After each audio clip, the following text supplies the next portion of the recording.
En la última clase estuvimos hablando de conjuntos, qué era y cuál era la diferencia entre pertenencia e inclusión, que el conjunto, un elemento pertenece a un conjunto, pero un conjunto está incluido en otro conjunto. Habíamos visto que teníamos dos formas de definir un conjunto, ahora después vamos a hablar más de eso. Por extensión, en donde dábamos todos los elementos, y por comprensión, en donde dábamos una condición que tenían que cumplir los elementos. Teníamos también, hablábamos del conjunto vacío, que era el conjunto que no tenía ningún elemento, y luego vimos las operaciones de unión e intersección. ¿Dudas con estas dos? Luego hablamos de la diferencia y el complemento. En la diferencia son todos los elementos que están en el primero y que no están en el segundo conjunto. Y el complemento siempre es con respecto al universo. Son los que no están en el conjunto con respecto al universo que estemos hablando. Luego habíamos visto la cardinalidad también. Teníamos dos notaciones y es la cantidad de elementos que tenemos en el conjunto. Luego vimos las tuplas. Ahí empezábamos a hablar del producto cartesiano. En el producto cartesiano lo que tenemos son, el producto cartesiano es el conjunto de todas las parejas que podemos formar tomando un elemento del primer conjunto y un elemento del segundo conjunto. Y esas parejas son ordenadas. Nos importa cuál es el orden, qué es lo que está primero y qué es lo que está segundo. ¿Sí?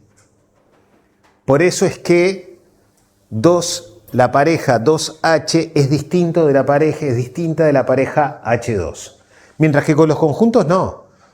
Un conjunto que tiene el elemento 2 y H es lo mismo que el conjunto que tiene H y 2. No teníamos orden dentro del conjunto. Y luego, recuerden que el producto cartesiano podemos aplicarlo más de una vez y lo que terminamos haciendo es construyendo tuplas más grandes. Ternas, cuaternas, quíntuplas, etc. Luego teníamos el conjunto potencia. El conjunto potencia era el conjunto de todos los conjuntos que están incluidos en un conjunto. Por más que parezca trabalenguas, era exactamente eso. Entonces, si tenemos ABC, el conjunto que contiene ABC, tenemos el conjunto potencia, mortal la luz. El conjunto potencia es el conjunto que tiene como elementos al conjunto vacío, al conjunto formado por la A, al conjunto formado por la B, al conjunto formado por la C, al conjunto formado por A y B, por AC, por BC y por ABC. Bueno, luego hablamos de las relaciones. Las relaciones eran conjuntos de parejas.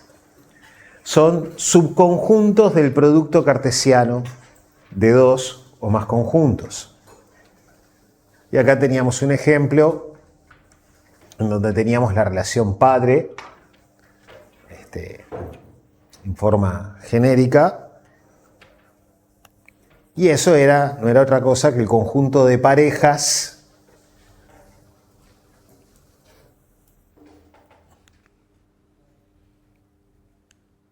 tenemos que Jorge V era el padre de Jorge VI y de Eduardo VII. Y si vemos acá, tenemos las parejas Jorge V, Jorge VI, Jorge V, Eduardo VII. ¿Dudas? Consulta ahí, quizás la relación, la palabra padre es como en una dirección, ¿no? Acá sería más bien como, no sé, filiación, quizás. Sí, Sí, está en el sentido, general. Padre se refiere tanto a padre o madre. No, yo digo por el tema de Pero además sí hay dirección. hay dirección. Ok. Sí, hay dirección. Hay dirección, sí. Acá tenemos una pareja que va de... Acá podría haberle puesto... En realidad tiene la flechita. Y acá hay dirección. Porque las parejas son ordenadas. La que está primero es desde donde sale y la que está después es hacia donde llega. Es más, nosotros tenemos acá que padre es un subconjunto del conjunto Windsor por el conjunto Windsor. Bueno, en este caso es el mismo conjunto, pero podrían ser conjuntos diferentes. Al primero le llamamos dominio y al segundo le llamamos rango. Cuando son relaciones binarias, usamos esos nombres. Siempre van del dominio al rango. Si tienen dudas, por favor, pregunten. Bueno, después teníamos acá otro ejemplo que eran las asignaturas aprobadas, que estaba incluido entre personas y asignaturas. En personas por asignaturas. Y acá tenemos que Juan aprobó programación 1, Juan aprobó programación 2, Juan aprobó programación 3, María aprobó teoría de la computación, María aprobó base de datos 1, Pedro aprobó diseño lógico y Joaquín aprobó cálculo. Podríamos tener más tuplas, más parejas, no habría mayor drama. ¿Dudas? Fíjense que esto nos permite representar cosas de la realidad, ¿no? Esto podría ser perfectamente una parte de la bedelía. Las funciones decíamos que son un tipo particular de relación en donde a cada elemento del primer conjunto se le asocia un único elemento del segundo conjunto. Esto que tenemos acá no sería una función.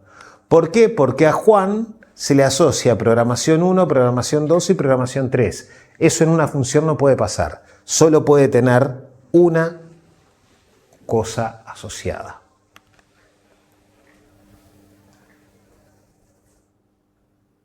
¿Se entiende la idea? Bien, hay dos tipos de funciones. Normalmente las funciones que manejamos nosotros asumimos que son funciones totales. Eso significa que todos los elementos del primer conjunto tienen que tener necesariamente un elemento asociado por la función. No se me puede escapar ninguno. Hay otro tipo de funciones que se les llama funciones parciales, que son cuando hay algún elemento que no tiene un valor asociado. Cuando se trabaja con el dominio de los reales en las funciones, para los que vieron, en realidad lo deberían haber visto todos, pero cuando se trabaja con el dominio de los reales, esas funciones se les llama discontinuas, porque tienen algún punto en donde no están definidas. Bueno, para nosotros son funciones discretas o, en realidad discretas son todas, son funciones parciales. No vamos a estar haciendo la diferencia nosotros con eso. Muchas veces las definimos con una expresión y con algo que podemos computar. Pero otras veces las funciones las definimos por extensión también. La edad de Juan es 72, la edad de María es 60.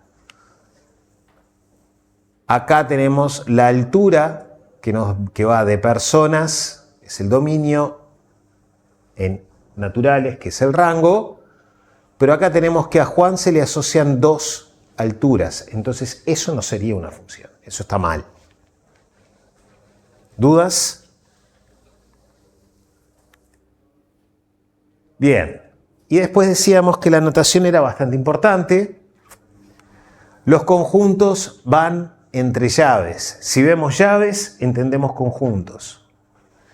Las definiciones de conjuntos por comprensión llevan una barra o bien 2 puntos, donde separamos lo que estamos entregando en el conjunto de la definición, de la condición que nos define el conjunto.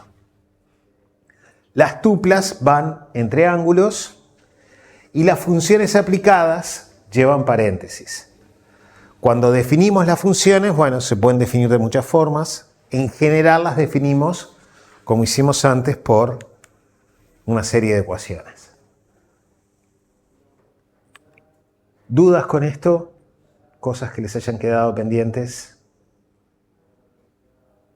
¿No? Bueno, y acá veíamos en dónde los estábamos usando. Este punto de acá lo vamos a discutir ahora, un poco más avanzado. Ahí tenemos conjuntos, relaciones y funciones en el mundo semántico. Y en el mundo sintáctico tenemos ante todo una función que nos lleva de cualquier representación o cualquier cosa que tengamos en el mundo sintáctico, nos devuelve algo que está en el mundo semántico. Esa es la función de interpretación. ¿Se acuerdan que decíamos que cuando íbamos hacia abajo estábamos haciendo el trabajo de abstracción? Cuando íbamos hacia arriba estábamos haciendo, en este diagrama, estábamos haciendo el trabajo de interpretación.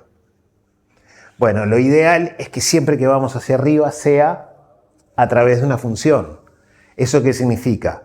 Que cada elemento que tenemos en la sintaxis tiene un único elemento en el mundo superior. Si estamos en la computadora, en el mundo sintáctico; si estamos en el mundo sintáctico, en el mundo semántico.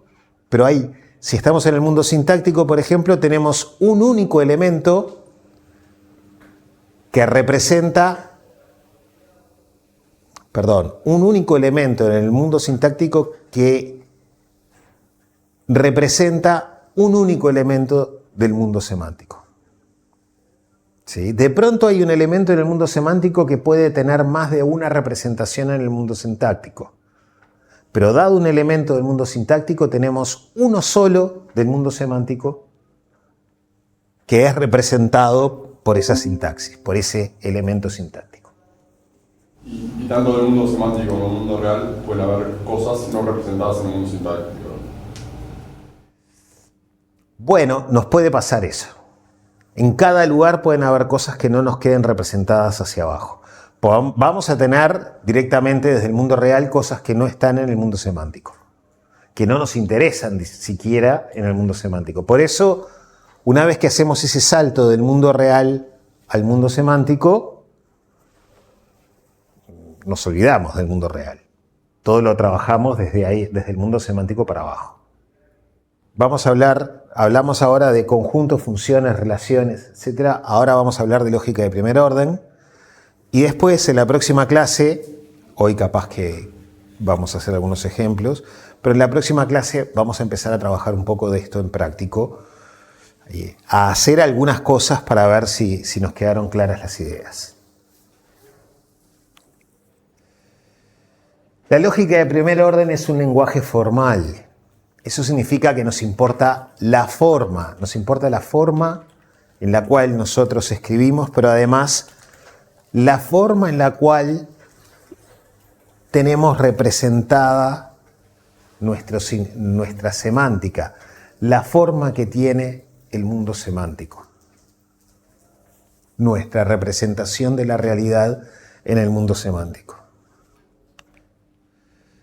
Normalmente lo que hacemos es describir propiedades, o mejor dicho, describir condiciones sobre los elementos del mundo semántico, y esas condiciones nosotros las entendemos como cosas que pueden ser o verdaderas o falsas. Y cuando decimos verdaderas o falsas, estamos hablando de que son verdaderas o falsas en el mundo semántico. Lo que tiene de interesante esto es que el lenguaje nos provee mecanismos que nos permiten probar cosas si son verdaderas o si son falsas. No todo, pero sí algunas cosas nos deja probar. Y por supuesto, el lenguaje está definido y manejado en el mundo sintáctico. Pero en realidad, cuando lo vamos a interpretar, nos dice cosas del mundo semántico. ¿Qué tenemos en el mundo semántico? Bueno, para nosotros,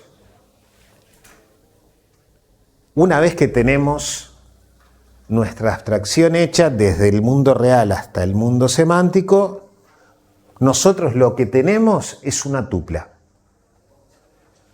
Es una tupla que tiene el universo.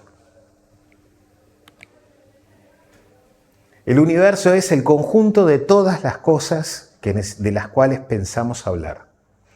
Acá tenemos Juan, vela, explosivo, bomba, perla negra, Jack. Esas son cosas matemáticas, elementos matemáticos que tienen un nombre para nosotros, pero nos representan cosas del mundo real.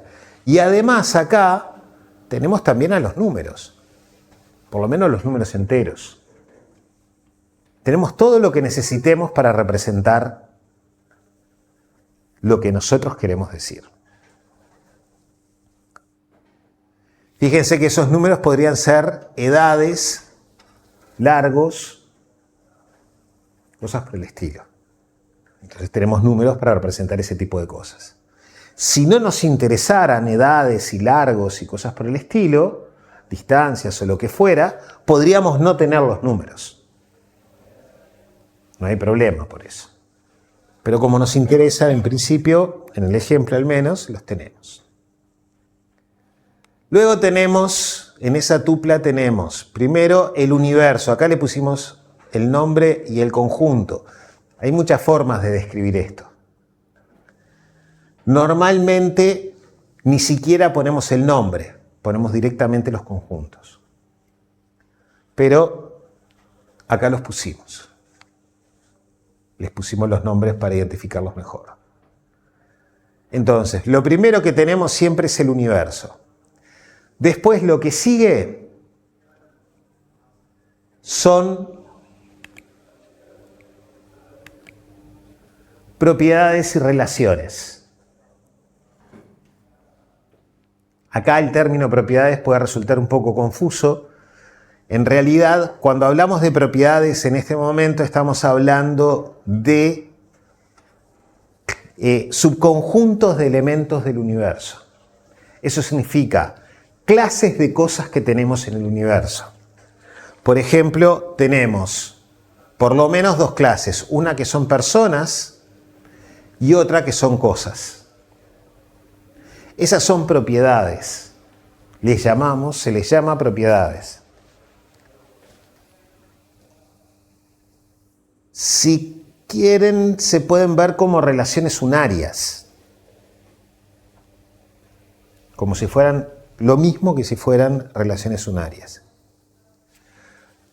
En el ejemplo que estábamos manejando tendríamos personas, acá pusimos solamente un primer nivel de clasificación. Tenemos personas y cosas, pero podríamos elegir otros niveles y podríamos tener en otro universo, para describir otra realidad, podríamos tener personas, barcos o vehículos marítimos, vehículos terrestres, vehículos aéreos, otras cosas, otro tipo de elementos. ¿Sí? Esas serían subconjuntos del universo todos. ¿Dudas con las propiedades? Luego tenemos relaciones propiamente dichas. Por ejemplo, el dueño. Jack es el dueño del Perla Negra. Juan es el dueño de un auto que tiene esa matrícula. Y así podríamos seguir con todas las personas dueños de alguna cosa. Entonces tenemos el universo, una propiedad que es personas, un subconjunto del universo que es personas, un subconjunto del universo que es cosas, una relación que es ser dueño. ¿Sí? ¿Dudas? Bien.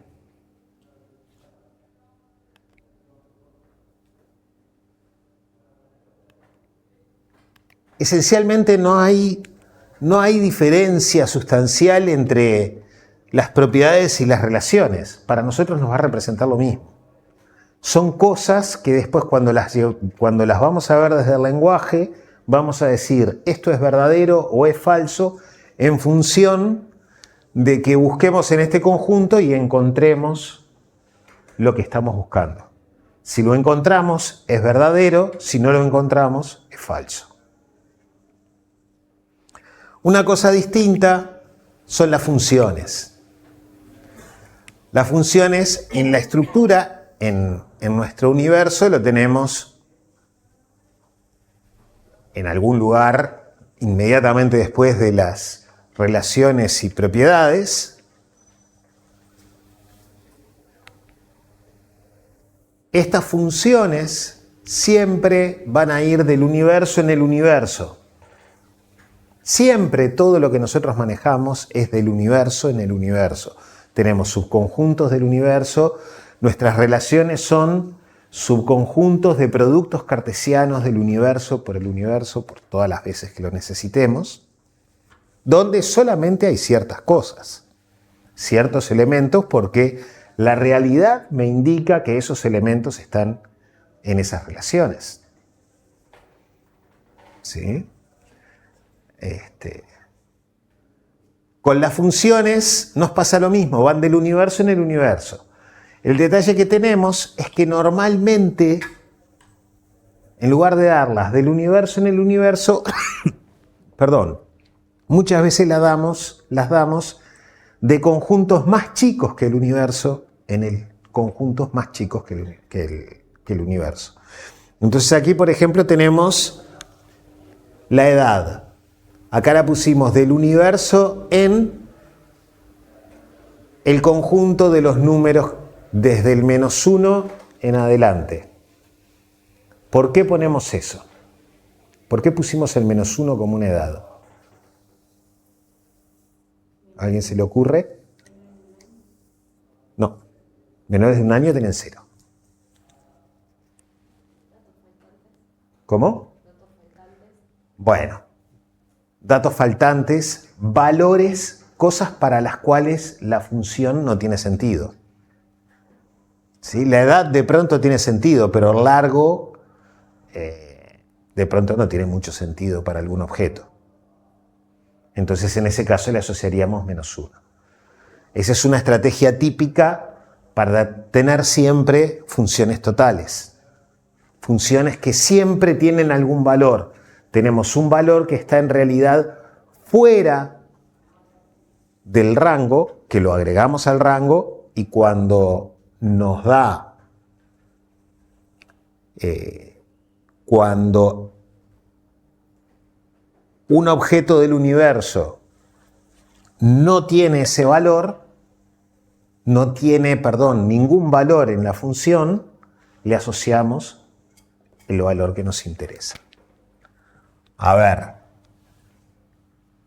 pensemos que estamos hablando que dentro de esto tenemos autos. Seguramente vamos a tener una función matrícula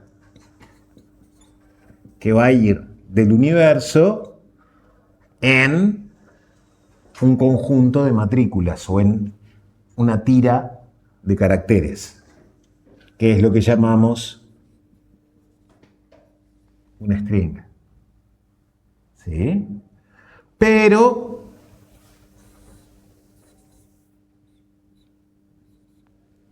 le agregamos un valor que está por fuera del dominio para poder decir que la matrícula de Juan es -1, porque Juan no es un auto. Bueno, este símbolo, acá nosotros pusimos -1 como un ejemplo, pero este símbolo en general o se le pone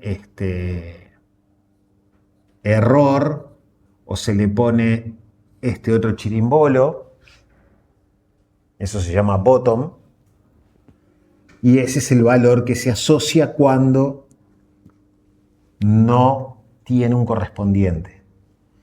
Cuando el objeto del universo no tiene un correspondiente a través de la función.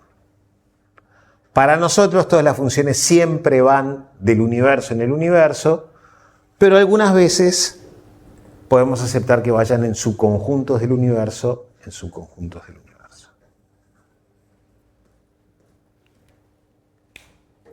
Si tuviéramos un subconjunto del universo que son vehículos, posiblemente nos quede mejor definir la matrícula que va de vehículos en strings, que son tiras de caracteres. Tendríamos que tener dentro del universo el conjunto de las tiras de caracteres.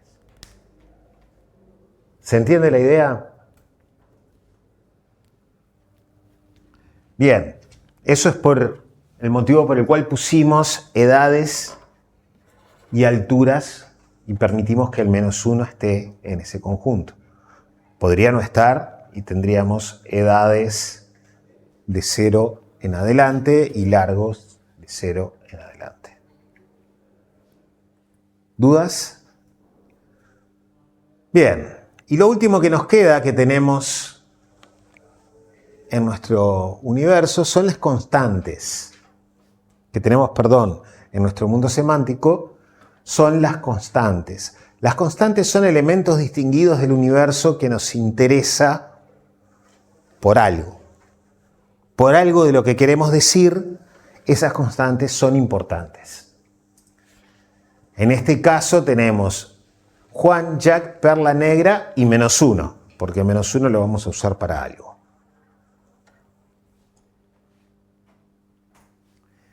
Pensemos en una realidad en donde tenemos la universidad y tenemos cargos. Dentro de la universidad vamos a tener docentes, vamos a tener como cargos, ¿no? Vamos a tener un cargo que es rector. Entonces, una de nuestras constantes distinguidas, interesantes, es el cargo rector. Porque después lo vamos a utilizar para alguna cosa en particular. Típicamente, cuando estamos trabajando con números, con estructuras que tienen solamente números, tenemos el 0 y el 1 como elementos distinguidos. 1 es el neutro de la suma, cualquier cosa que le sumemos a 0 nos da esa otra cosa, y el otro es el neutro del producto, cualquier cosa que multipliquemos por 1 nos da esa otra cosa. Entonces, tenemos esa distinción. ¿Qué es lo más importante de esto? Primero que nada, no importa cómo la demos, una vez que nosotros tenemos un universo fijado, una realidad fijada, tenemos que representar la bedelía, por ejemplo, eso lo vamos a terminar representando con una tupla que va a tener este tipo de elementos. Puede tener más, puede tener menos, pero va a tener estos. Va a tener el universo, va a tener relaciones y propiedades, va a tener funciones y puede llegar a tener constantes.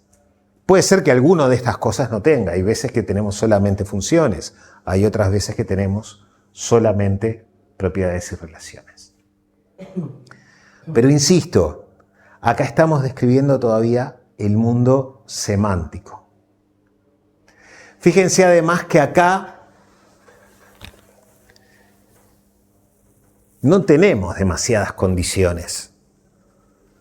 O sea, el universo es el universo que tenemos, definido con las cosas que nos interesan.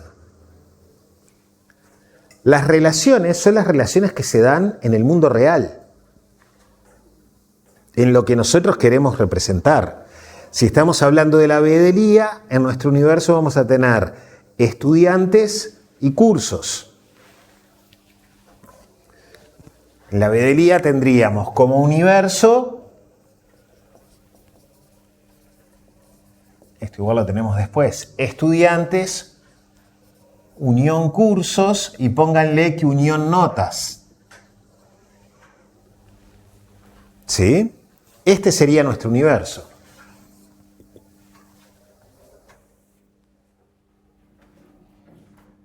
Luego tendríamos estudiantes. ¿Qué sería estudiantes? Una propiedad que tienen algunos elementos del universo. Entonces esto sería el conjunto de todos los estudiantes que efectivamente tenemos registrados en bedelía. Después tendríamos cursos. ¿Qué tendríamos acá? El conjunto de los cursos.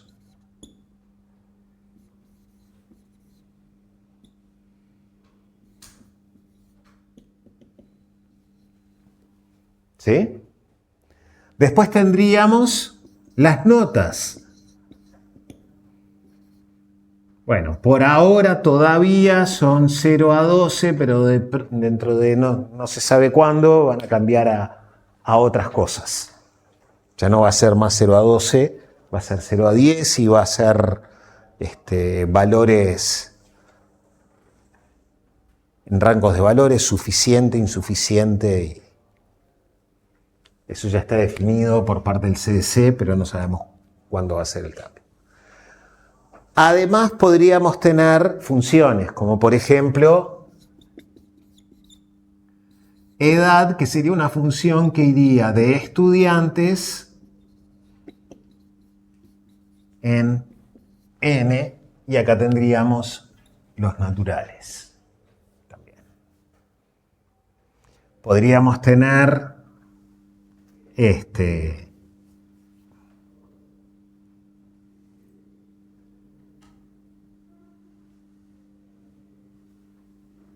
podríamos tener otras propiedades de los estudiantes. Podríamos tener relaciones ahora que son que el estudiante aprobó tales cursos.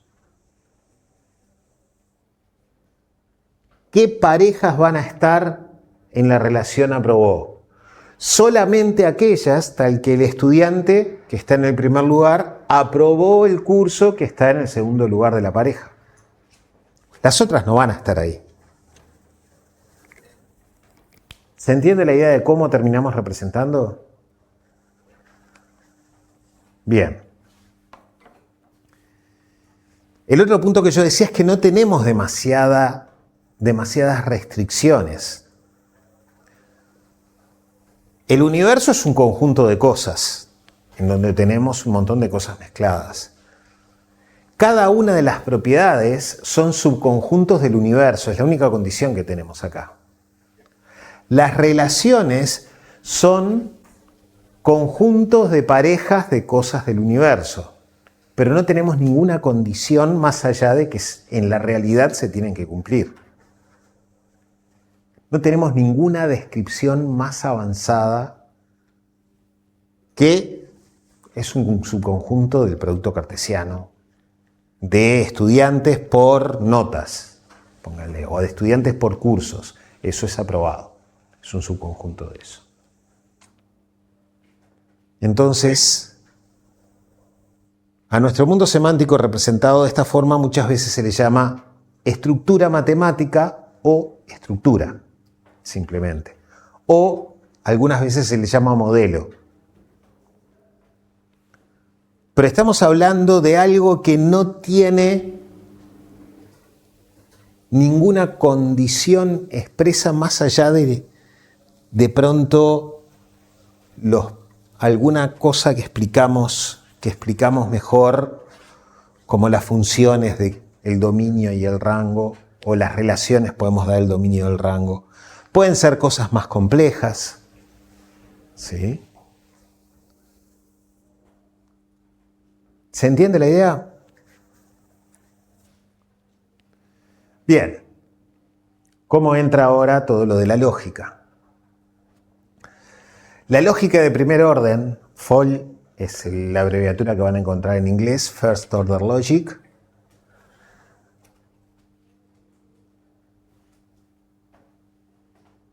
Lo que tenemos es que, dada una estructura, vamos a tener una forma de escribir condiciones. Acá se me saltearon unas PPTs. Vamos a tener una forma de escribir condiciones sobre esa estructura y que luego las vamos a interpretar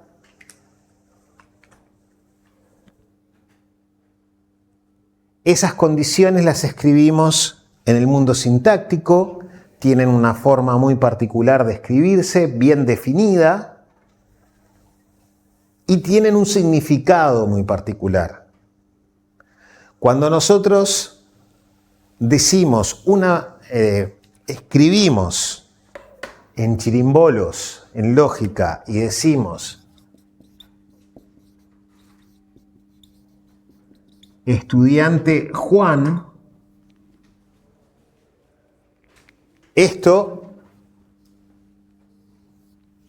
es un elemento del mundo sintáctico que nos está diciendo algo. ¿Qué nos está diciendo? Bueno, para saber qué es lo que nos está diciendo, tengo que ver esto que está asociado al conjunto estudiantes. Y cuando me dicen Juan, esto está asociado a un elemento del universo, que es Juan. Esto va a ser verdadero o va a ser falso, dependiendo de qué cosa. Bueno, si Juan está en este conjunto, que es el conjunto de los estudiantes, entonces es verdadero. Si Juan no está en este conjunto, entonces eso va a ser falso. ¿En dónde están el verdadero y el falso? ¿En cuál de nuestros mundos viven? Bueno, en realidad viven en el mundo semántico. Nosotros en el mundo sintáctico lo único que tenemos son tiras bien escritas de caracteres que nosotros somos capaces de interpretar de alguna forma. ¿Cómo las interpretamos? Pegando el salto al mundo semántico y fijándonos en algunas cosas que pasan en ese mundo semántico. ¿Se entiende la idea básica detrás de esto? Entonces acá nosotros tenemos la separación entre el mundo semántico arriba y el mundo sintáctico abajo. Arriba tenemos la estructura contra la cual vamos a estar interpretando nuestros elementos del mundo sintáctico.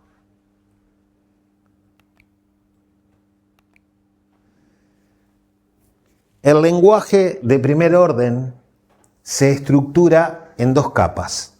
En realidad funciona como dos lenguajes que están entremezclados. Tampoco entremezclados, están bastante bien separados. Primero tenemos un lenguaje que le llamamos el lenguaje de los términos. El lenguaje de los términos representa solamente elementos del universo. Nunca nos va a representar cosas como verdadero o falso. Nunca nos van a representar condiciones. Nos van a representar solamente elementos del universo. Entonces, Juan, acá, es un término. ¿Por qué? Porque es un elemento sintáctico del mundo sintáctico que nos representa un elemento del universo. Sin embargo, estudiante de Juan, Juan es un estudiante, se leería eso es una fórmula que puede ser verdadera o falsa.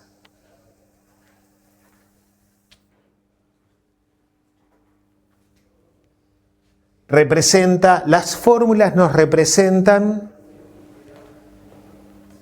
Las fórmulas nos representan condiciones que tienen que cumplir todos o algunos elementos del universo y las pueden cumplir o no, no hay problema.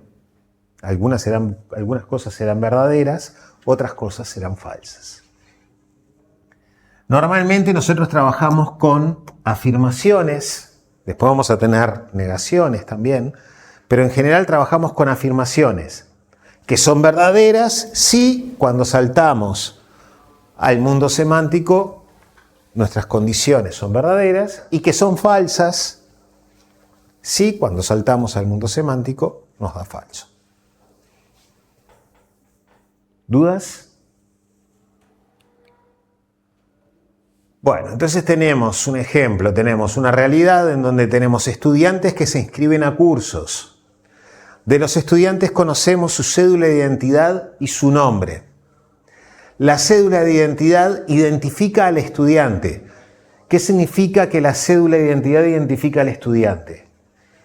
Que podemos diferenciar entre dos estudiantes mirando la cédula.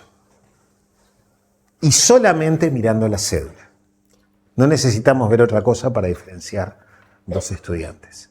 No hay dos estudiantes que tengan la misma cédula.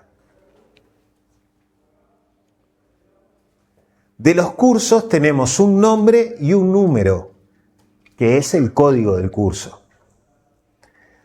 El código identifica el curso. ¿Eso qué significa de nuevo?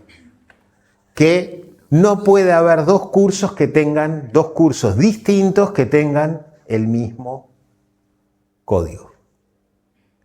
La inscripción de un estudiante a un curso, para la inscripción de un estudiante a un curso, se conoce la fecha de inscripción.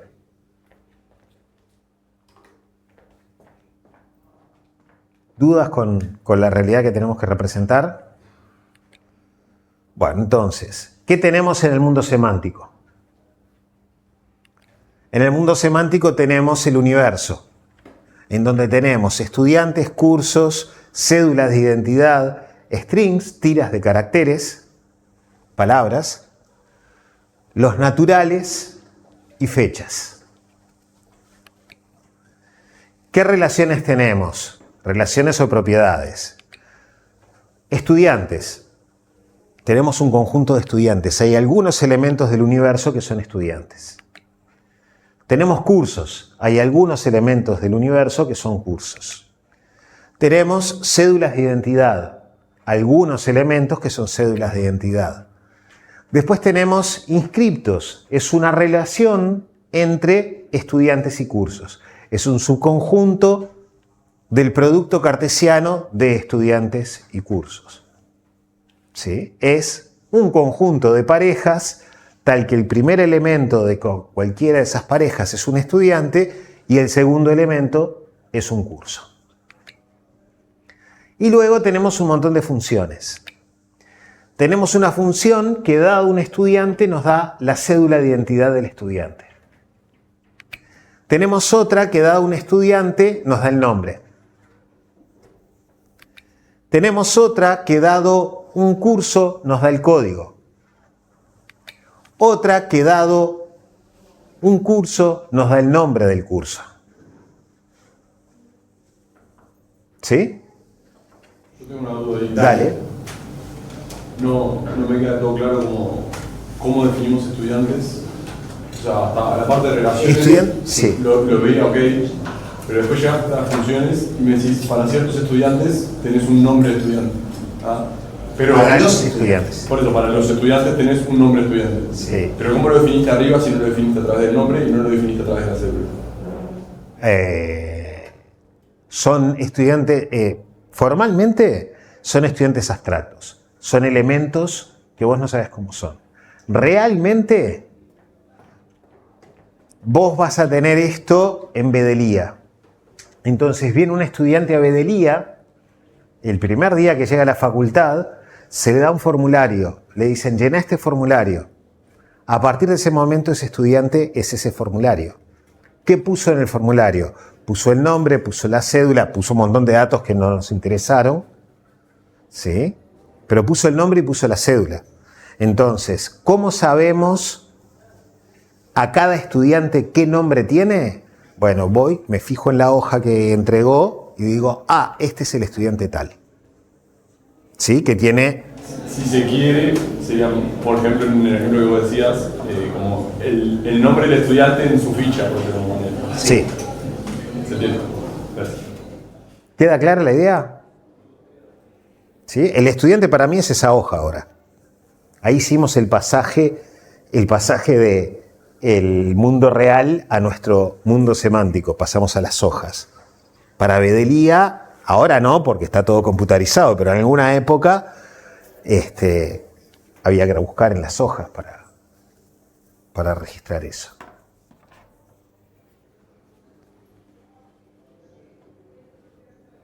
¿Se entiende cómo representamos las cosas? ¿Sí? ¿Más dudas? Acá hicimos el salto de nuestro mundo real a nuestro mundo semántico. ¿Qué estamos teniendo en el mundo semántico? Una estructura. ¿Qué tenemos? Un universo, relaciones, ¿sí? y propiedades, y funciones. ¿Sí? Fíjense que las funciones las usamos para algo muy particular. Las usamos para representar, y ahora voy a hacer una sobrecarga, lo que llamamos en informática una sobrecarga, es una sobrecarga semántica, para representar propiedades de un objeto. Represento la cédula de un estudiante, represento el nombre de un estudiante. El término propiedades lo estoy usando en dos sentidos. Estoy usando para describir subconjuntos del universo o clases de elementos del universo, tal vez sea mejor llamarle, o categorías de elementos del universo, y también para representar características de elementos del universo. Las dos cosas para nosotros tenemos el mismo nombre a pesar de que son cosas distintas. Propiedades le llamamos a las dos. Bueno, ¿qué tenemos en el mundo sintáctico? Bueno, en el mundo sintáctico, para describir esto, vamos a tener que tener una serie de fórmulas que van a involucrar términos escritas en lógica de primer orden. Entonces, estas fórmulas les vamos a llamar axiomas. Y les vamos a llamar axiomas, en matemáticas se les llama axiomas a las cosas que nosotros tomamos como ciertas y que siempre para nosotros en nuestra realidad son ciertas, son verdaderas. Nosotros establecemos con los axiomas las verdades básicas que van a gobernar nuestra representación de la realidad. Por ejemplo, que dado un estudiante X y un estudiante Y, si X e Y tienen la misma cédula, entonces son el mismo estudiante.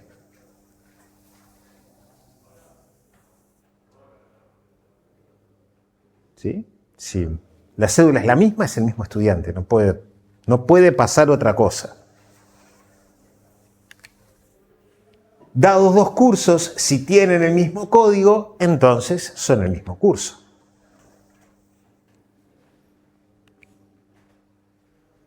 Esto lo puedo escribir de varias formas.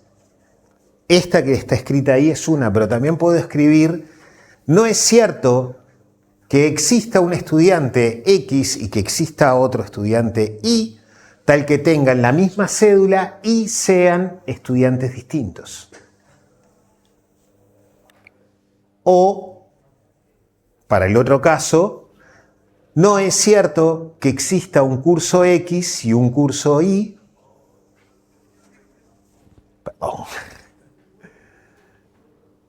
tal que tengan el mismo código y sean cursos distintos.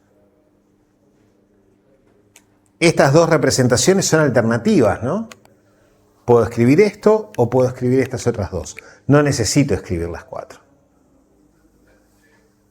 Entonces, lo que terminamos describiendo Es una realidad en donde, ¿qué es lo que tiene que pasar? Bueno, tenemos estudiantes, tenemos cursos, tenemos todo lo que tenemos, pero además se tienen que cumplir siempre estas reglas que nosotros estamos dando. Estas condiciones se tienen que cumplir. Si estas condiciones no se cumplen, entonces no estamos en la realidad que nos interesa representar. ¿Esas serían restricciones o no? Esto serían restricciones después. Cuando vamos al mundo de las bases de datos, cuando nos movemos, estas pasan a ser restricciones. Pero ante todo son cosas que se tienen que cumplir sí o sí para que nuestra representación sea la que nosotros queremos que sea. ¿Se entiende la idea? Entonces, ¿cómo hacemos para representar una realidad? Bueno, tendremos que estudiarla, ver cómo es que elegir cuál va a ser nuestro universo, cuáles van a ser nuestras relaciones, cuáles son las características que nos interesa representar a través de funciones para un elemento determinado, para cada elemento o para cada clase de elemento que tenemos. Y luego vamos a dar, ahora en el mundo sintáctico, un conjunto de fórmulas que nos regulan cómo va a funcionar nuestro mundo semántico. ¿Por qué hacemos esto? ¿Cuál es la ventaja de hacer esto?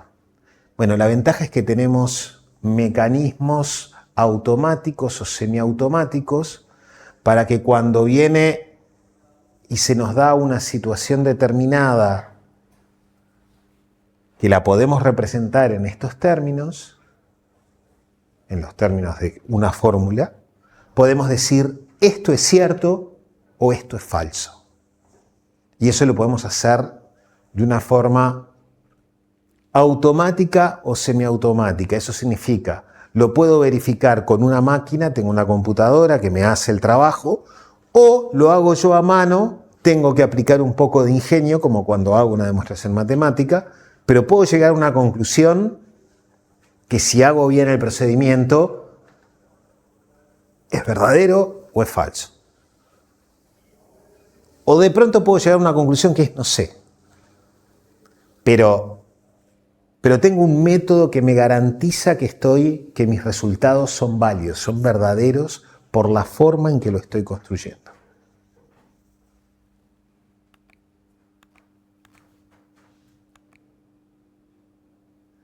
Una de las cosas fundamentales cuando escribimos estas cosas es diferenciar los términos de las fórmulas. En azul, estas cosas son términos. Nos representan elementos del universo. Acá son variables, son elementos genéricos, no sabemos exactamente qué elemento del universo es. Pero dentro de la fórmula que tenemos escrita nos representa algún elemento del universo.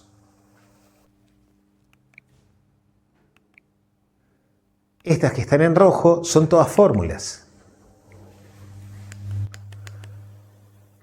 Esto que tenemos acá, que esas dos cosas son iguales, eso es una fórmula. Puede ser verdadero o falso. X puede ser igual a Y, sí, o puede ser que no. O sea, puede ser verdadero o puede ser falso. Si las dos cédulas son iguales, entonces son el mismo elemento, eso puede ser verdadero o puede ser falso. Esas cosas las vamos a representar con fórmulas. Y bueno, y todo esto es también una fórmula. ¿Se entiende la diferencia entre fórmula y término? Los términos nos representan elementos del universo, mientras que las fórmulas nos representan cosas que pueden ser verdaderas o falsas. De pronto no sabemos qué valor tienen, pero sí son cosas que pueden ser verdaderas o falsas.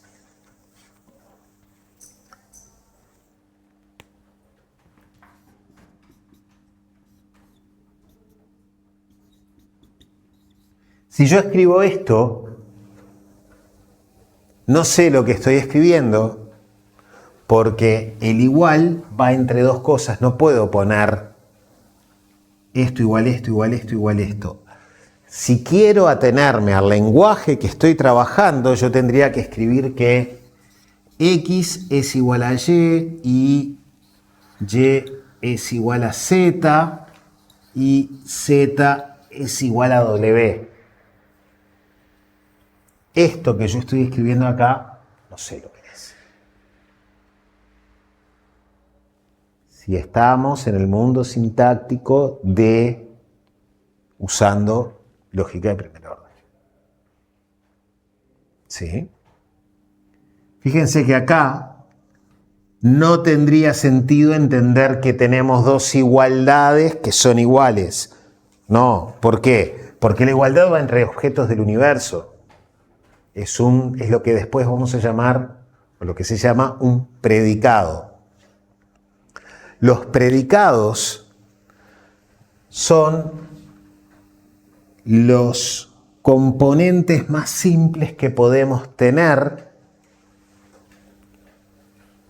y que nos terminan representando fórmulas, cosas que pueden ser verdaderas o falsas, pero que están del lado del mundo sintáctico ahora.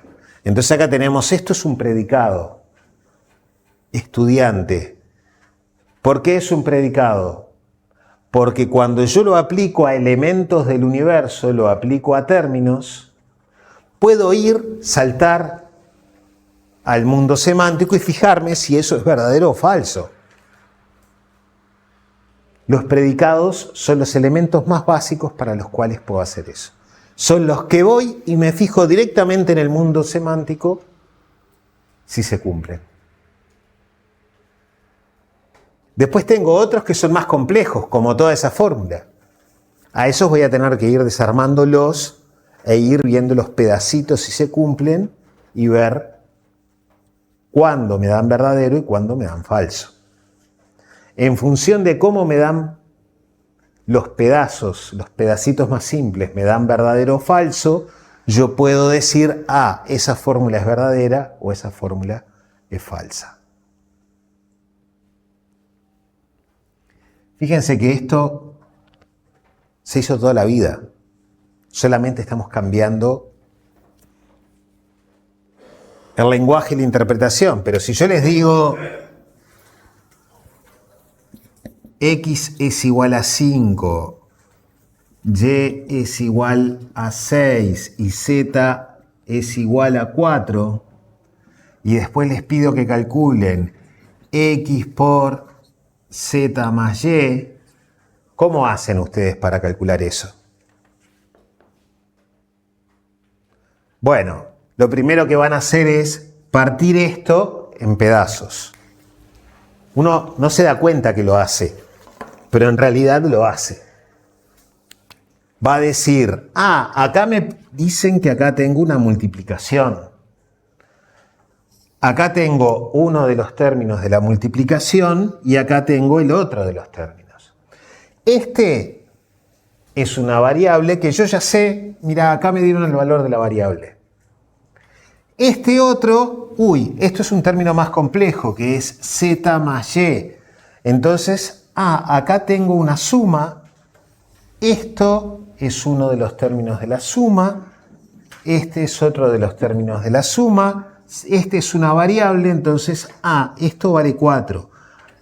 Esto vale 6. Bárbaro. Entonces, esto es lo que me dijeron es 5 por 4 más 6. Y ustedes, como saben qué significa producto, qué significa suma, me dicen, eso vale 42. ¿Sí? Cuando me dicen eso vale 42, yo les digo, no, eso no vale 42, eso vale 50. ¿Sí? Una cosa es verdadera y la otra es falsa. Entonces, si ustedes me dicen eso es 42, eso es falso. Si me dicen eso es 50, eso es verdadero.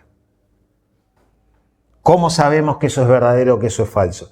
Porque nosotros tenemos en algún lado una representación de cómo se trabajan, de cómo funcionan los números, y somos capaces de entender esto, que es un número, que está compuesto por funciones aplicadas, ¿sí?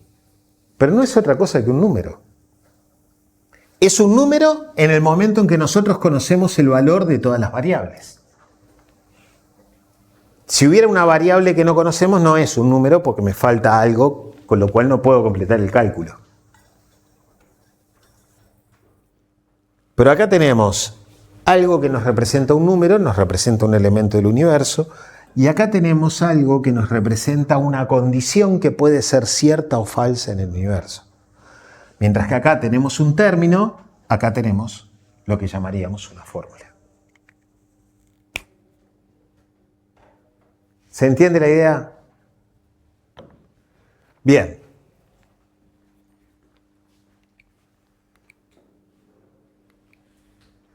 Los términos representan elementos del universo. Las fórmulas pueden ser verdaderas o falsas, representan condiciones o representan lo que se dice de los elementos del universo. Nosotros con esto hablamos del universo o de los elementos del universo.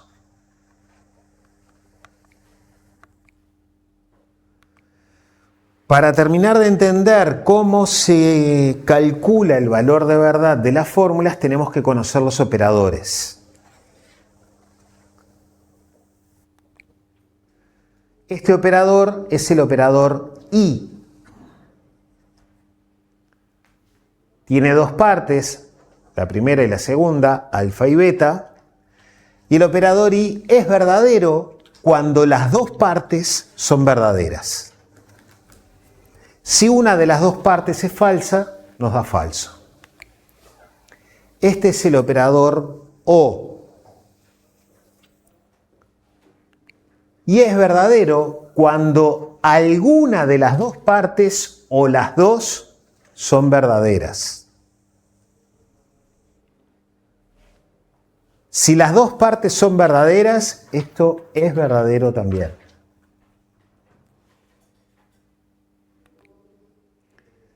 Tenemos el operador sí solo sí o equivalente. Es verdadero cuando las dos partes toman el mismo valor de verdad. Cuando las dos partes son verdaderas, el sí solo sí es verdadero.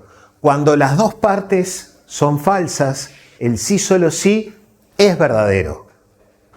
Cuando una de las partes es verdadera y la otra es falsa, ahí el sí solo sí es falso. O, pensémoslo con el nombre, equivalente. Si una es falsa y la otra es verdadera, no son equivalentes. Las dos tienen que ser verdaderas o las dos tienen que ser falsas para que sean equivalentes. ¿Dudas? Este es el más difícil. Alfa implica beta, eso es, si alfa es verdadero, entonces beta es verdadero. Eso significa, otra forma de verlo, es que o bien alfa es falso o beta es verdadero.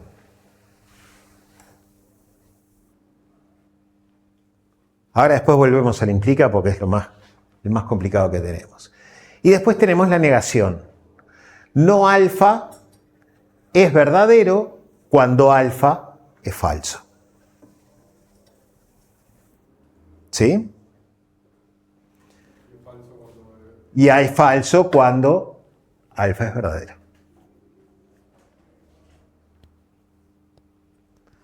Vamos a ver el implica. El implica es lo más complicado que hay, pero es bien, bien importante. Vamos a verlo en lenguaje natural, a ver si nos ponemos de acuerdo. Hay una diferencia entre lo que es lenguaje natural y lo que es matemáticas.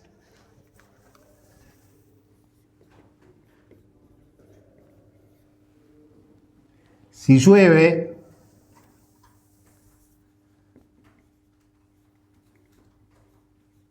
entonces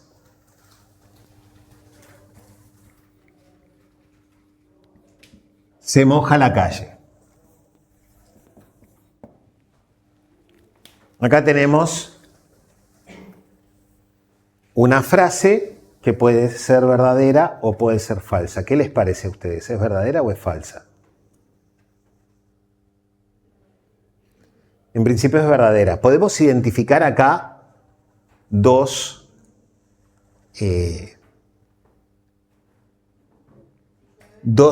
subfrases o dos partes, que una es que es llueve.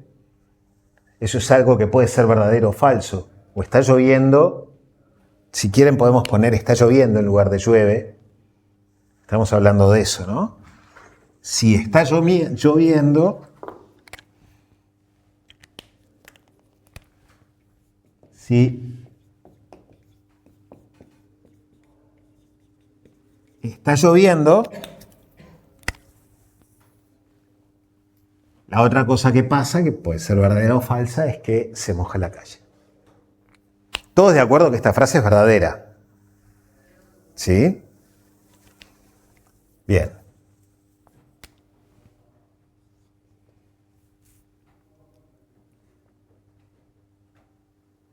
Vamos a poner uno de los más clásicos. La forma más directa quizá de distinguirlo del sí, solo sí, es que el recíproco no se cumple, ¿no? Se puede cumplir. O sea, se puede cumplir, pero no necesariamente, digamos. No necesariamente, pero se puede cumplir. Pero digamos, en el sí o solo sí siempre se cumple. A diferencia de Sí, claro. En el sí solo sí siempre se cumple el recíproco.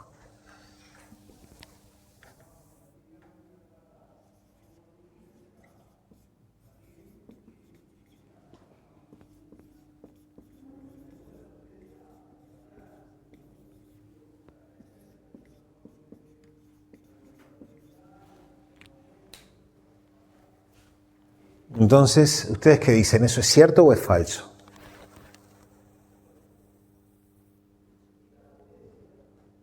Si la luna es de queso, entonces el sol gira alrededor de la Tierra.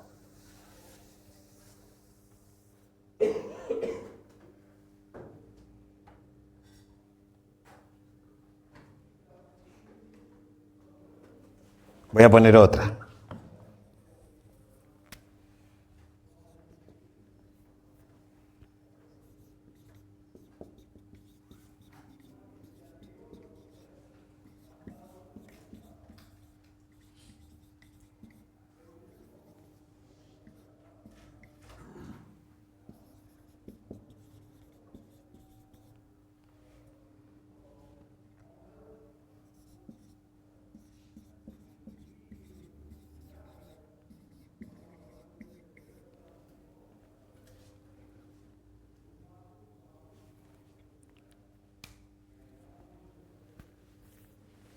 ¿Esto es verdadero o es falso? ¿Qué les parece? Las partes de esto son, si la luna es de queso, entonces el sol gira alrededor de la Tierra. primero es falso, el segundo es verdadero. Bueno, pero esto, Ah, sí, está por ahí, sí. No, pero en su conjunto estás preguntando si es verdadero. claro, Bien. todo eso es verdadero.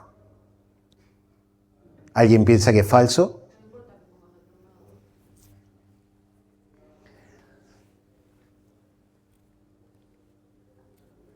¿Alguien piensa que eso es falso?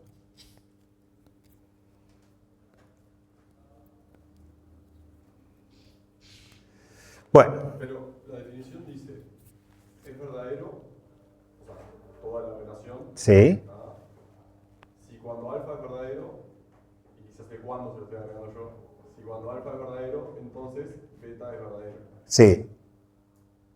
Pero porque alfa sea verdadero, significa que porque es verdadero es que beta es verdadero. En realidad No. Si alfa es verdadero, entonces beta es verdadero. Pero alfa puede ser verdadero y beta ser falso, entonces el entonces te queda falso.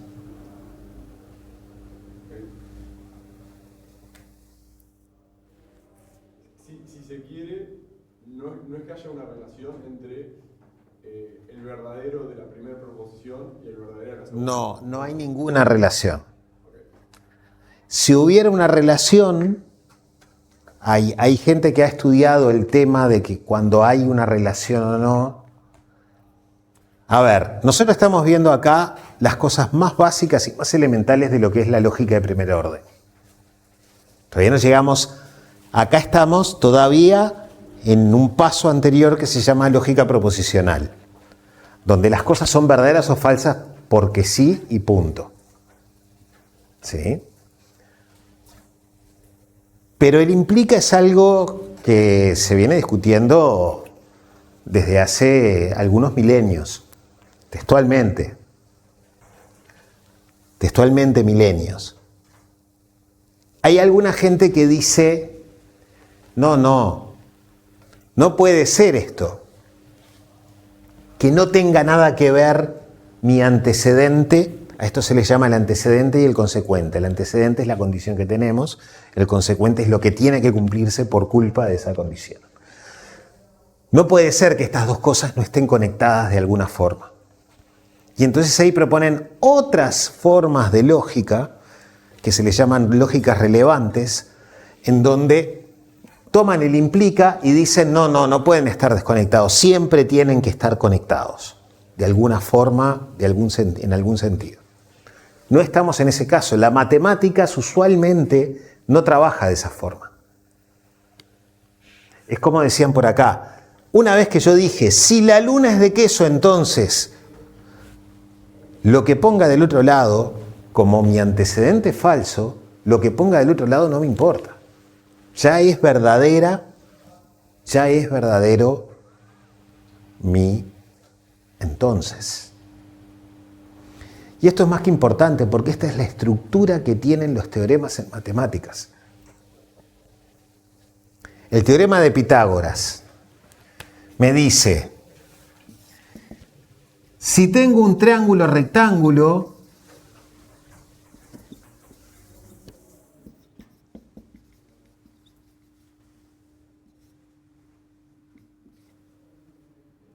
con catetos A y B, entonces la hipotenusa C cuadrado es igual a A cuadrado y B cuadrado. Y esto se demuestra, se da una demostración matemática de que eso se cumple sí o sí. ¿Sí? Ahora bien, si yo no tengo un triángulo rectángulo, ¿el teorema pasó a ser falso? No, el teorema se cumple y se cumple igual. Lo que pasa es que yo no lo puedo aplicar, no puedo usar este teorema para concluir esto frente a un triángulo que no es rectángulo. Pero el teorema sigue siendo verdadero, perdón. ¿Sí? Por más de que esté en el caso en que mi antecedente es falso. En particular, cuando mi antecedente es falso, siempre se cumple el entonces. Eso es lo que choca y cuesta darse cuenta de la utilidad que tiene.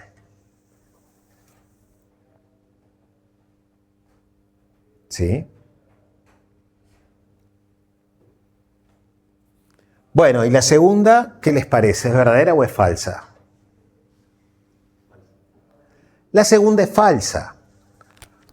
En esta teníamos que esto era falso y que esto ya ni me importaba. También podría ser falso, ya me da verdadero el entonces.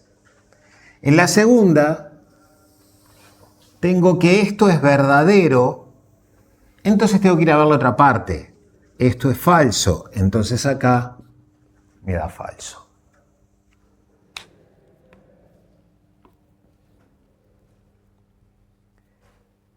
Esto refleja la noción de consecuencia en matemáticas.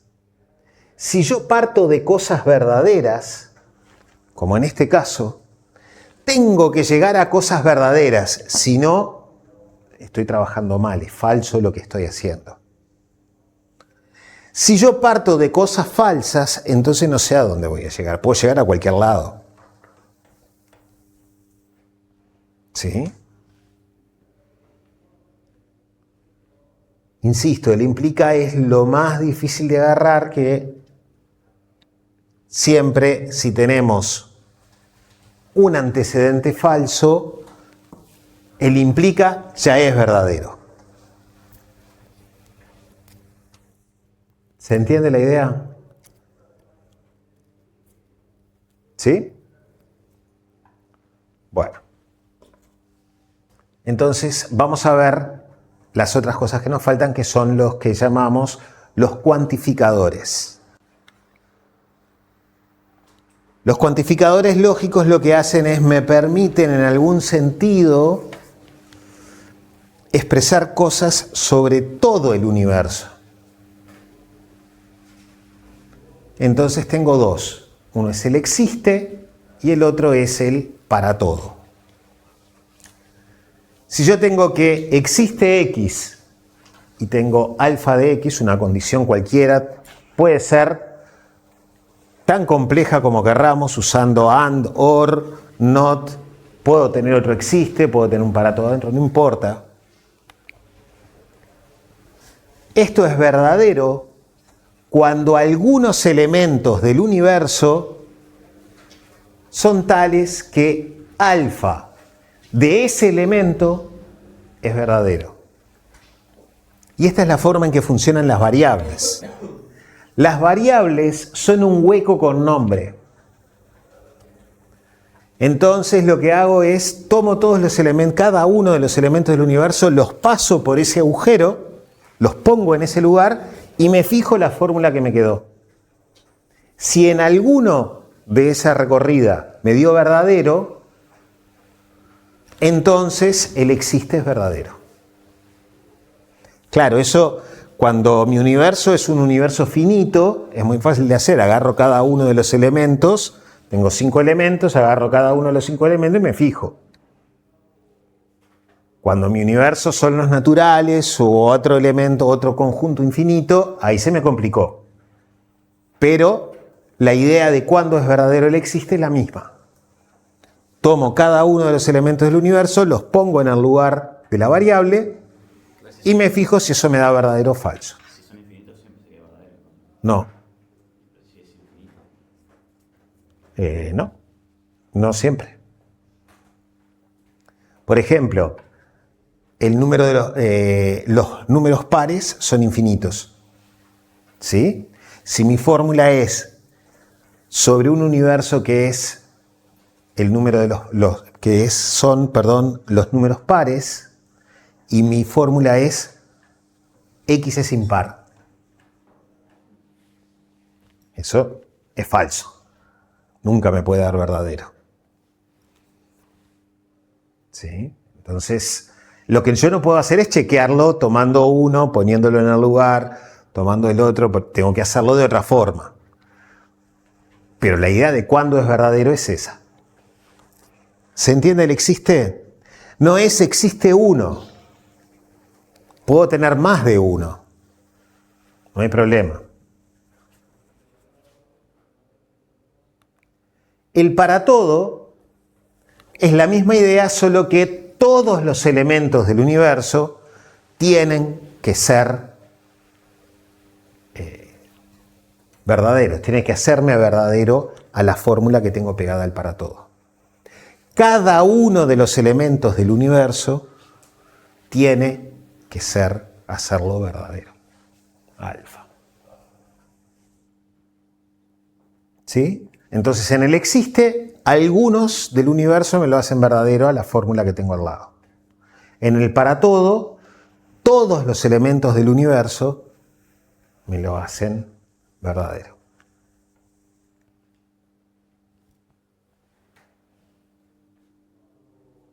¿Dudas?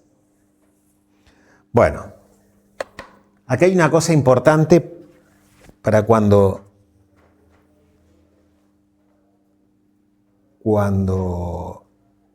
leemos o trabajamos y estamos pensando sobre una realidad determinada. ¿Sí? Si a nosotros nos dicen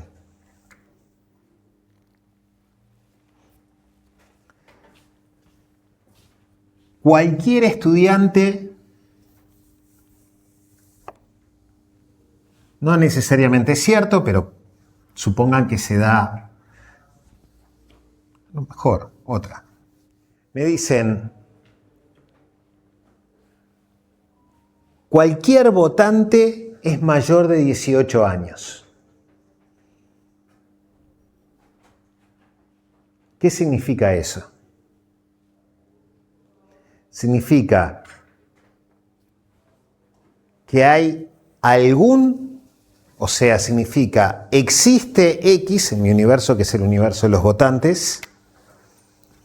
Eso significa existe X tal que la edad de X es mayor que 18, o significa para todo X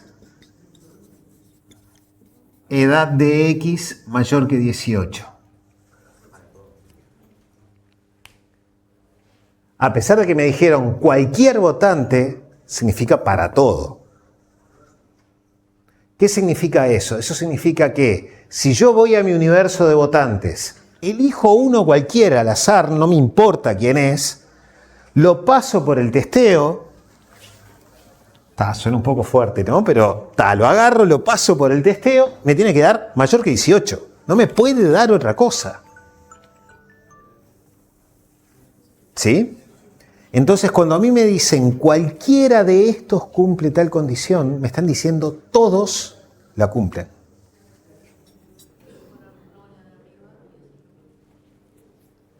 Sí, más o menos. Tenés que poner no la de arriba y dar vuelta a esto. ¿Sí? ¿Se entiende la idea de que cuando me dicen cualquiera es para todo, no es uno solo? Si quieren verlo de otra forma, como sugerían por acá, podemos decir, no es cierto que exista uno que no cumpla que la edad es mayor que 18. ¿Sí? Para todo, la edad es mayor que 18, es lo mismo que decir, no puede haber uno que no cumpla eso. Bueno, esto se cumple, es una regla lógica vieja. ¿Dudas? Bueno, y esto es fácil de ver porque nuestro universo, dijimos, es el de los votantes. ¿Sí? Y si ahora yo les digo,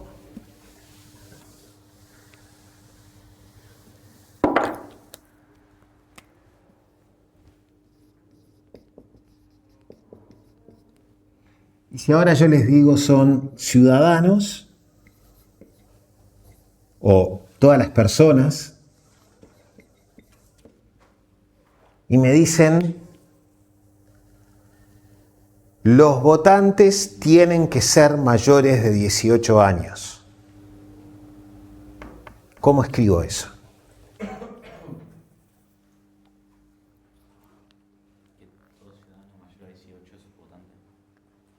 Bueno, entonces, ¿cómo escribo eso?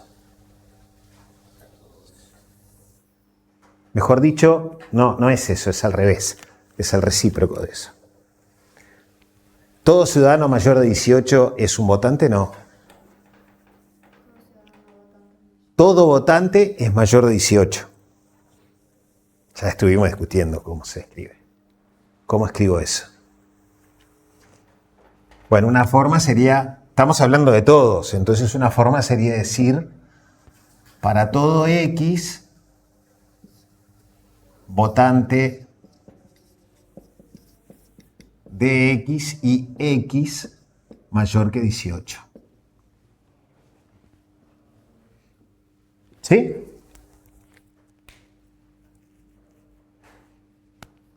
Bueno, eso no está bien.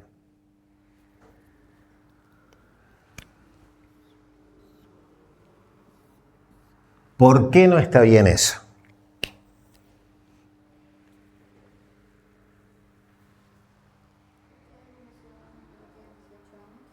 ¿Por qué? Hay algunos ciudadanos que no tienen 18 años. ¿Cuándo vale el I? ¿Cuándo el I es verdadero? Cuando las dos partes son verdaderas. Y resulta que acá tengo para todo X, y ese X, ¿de dónde va a tomar los valores para chequearlo? De los ciudadanos. Entonces, me encuentro con uno que es votante, está todo bien, puede ser que me dé mayor que 18, pero me voy a encontrar con alguno que no va a cumplir esto. Hay ciudadanos que son menores de 18. Entonces, en ese ya va a fallar esto.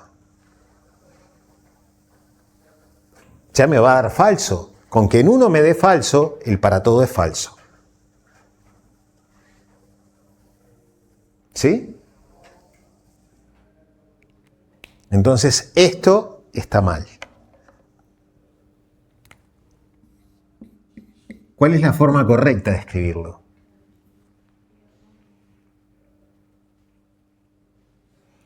Con un implica. Con un implica.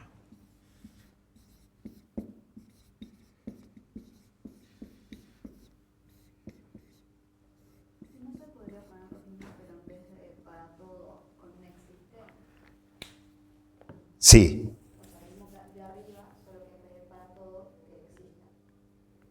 Pero no estás diciendo lo mismo. Tendrías que poner que no exista un votante que no cumpla tal cosa. ¿Sí? No es lo mismo existe que para todo. En existe estamos diciendo hay alguno que lo cumple. En el para todo estamos diciendo todos los elementos del universo lo cumplen. Esto entonces me representa eso. Para cualquier elemento del universo, si es un votante, entonces es mayor de 18. Y si no es un votante, no me importa. Esto es verdadero. ¿Por qué? Porque el antecedente es falso, entonces el implica me da verdadero, entonces esto es verdadero para cualquier elemento del universo que yo elija.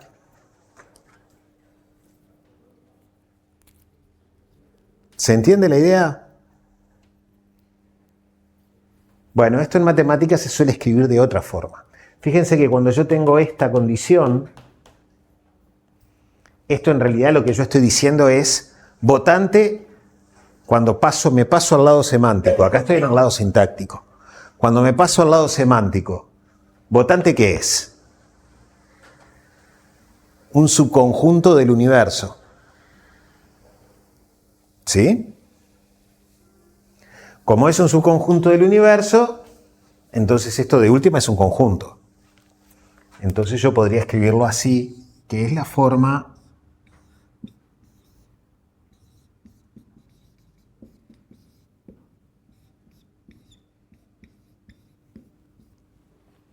para todo X perteneciente a votante, X tiene que tener mayor, o la edad de X, me comí la función acá, ¿no?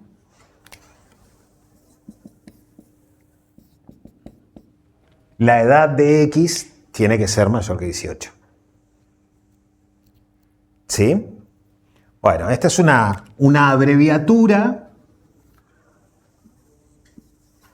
para esto.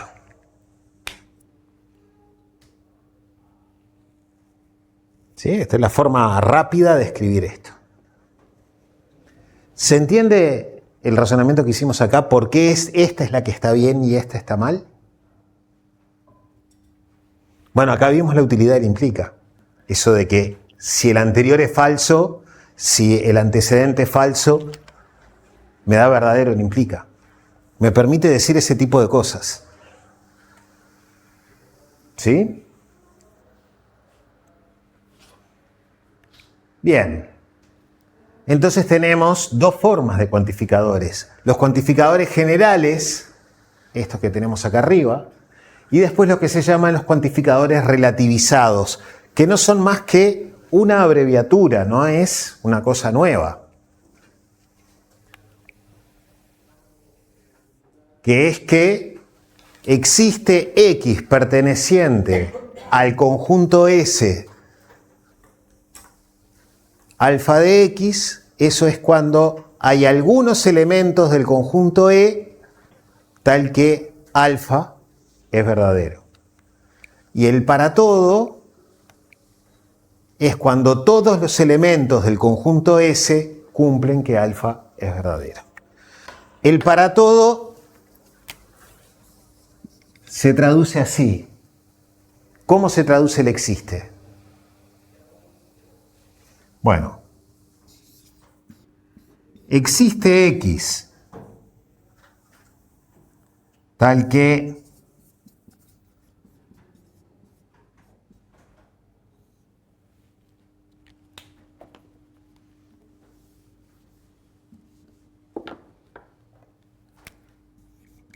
existe X perteneciente a votante tal que la edad de X es mayor que 18, eso se traduce o es una abreviatura para existe X votante de X y la edad de X es mayor que 18. Cuando escribimos un existe X perteneciente a algo, acá adentro va un AND. Pero cuando escribimos un para todo perteneciente al conjunto, adentro va un implica.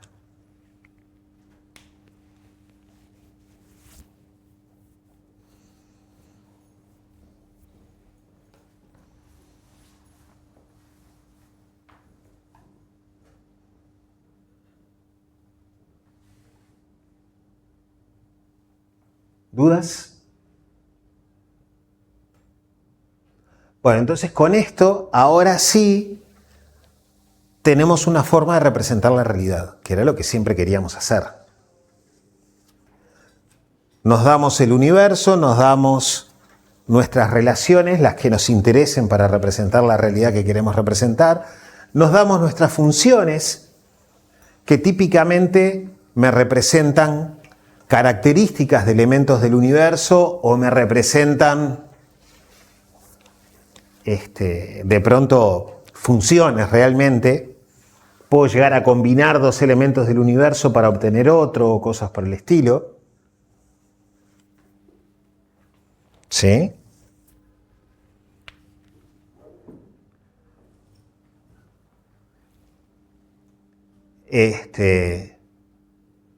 Y luego, escribiendo estas cosas, me doy mis axiomas, que son cosas que se tienen que cumplir sí o sí en la realidad, en mi mundo semántico se tienen que cumplir para representar la realidad que yo quiero representar.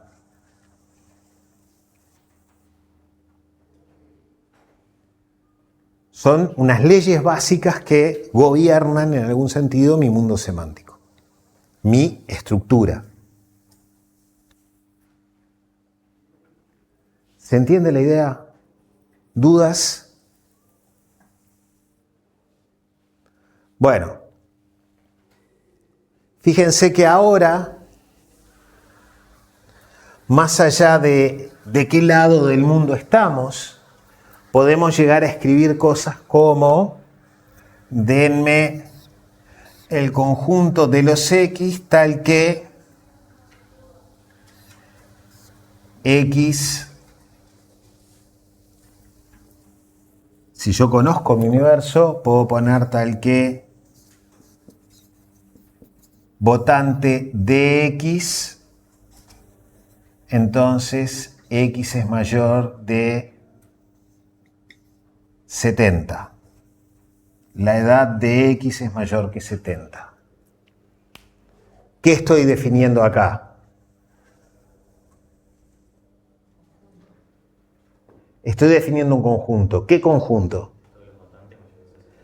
Los votantes mayores de 70 años. Bueno, en realidad ahí están todos los votantes. Los que me interesan son estos, que es votante y además es mayor de 70. Estos son todos los votantes mayores de 70 años. Disculpas, yo sé que no es lo que quería mostrar, pero en el anterior están incluidos los votantes y los no votantes también. Por eso es con un AND. Esto es el conjunto de los votantes mayores de 70 años. ¿Sí? ¿Se entendió eso? Terminamos el curso. Eso, lo que están haciendo es una consulta de base de datos. Nuestra base de datos va a ser una representación de nuestro mundo semántico. La base de datos de Bedelía, ¿qué es lo que tiene? La relación entre el nombre del estudiante, la cédula, la dirección, el teléfono y un montón de cosas más. Y además tenemos que el estudiante está inscrito en tal curso, en tal otro, y que aprobó tal curso con tal nota, una función que es una función sobre la pareja estudiante-curso. Todo eso está registrado en la base de datos de Bedelía. Y luego, una consulta no es otra cosa que un conjunto definido por comprensión sobre esa estructura que se creó con la entrada de los datos. ¿Sí? Esta es la base, lo que está detrás de todas las bases de datos, no importa cómo las pensemos y cómo las manejemos.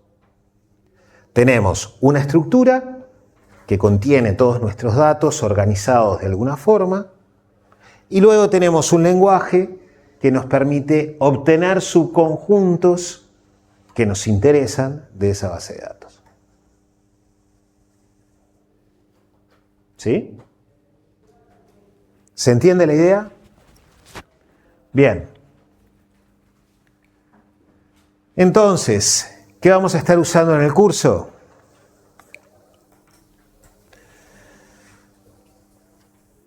Bueno, lógica de primer orden, hay un montón de cosas más para estudiar lógica de primer orden.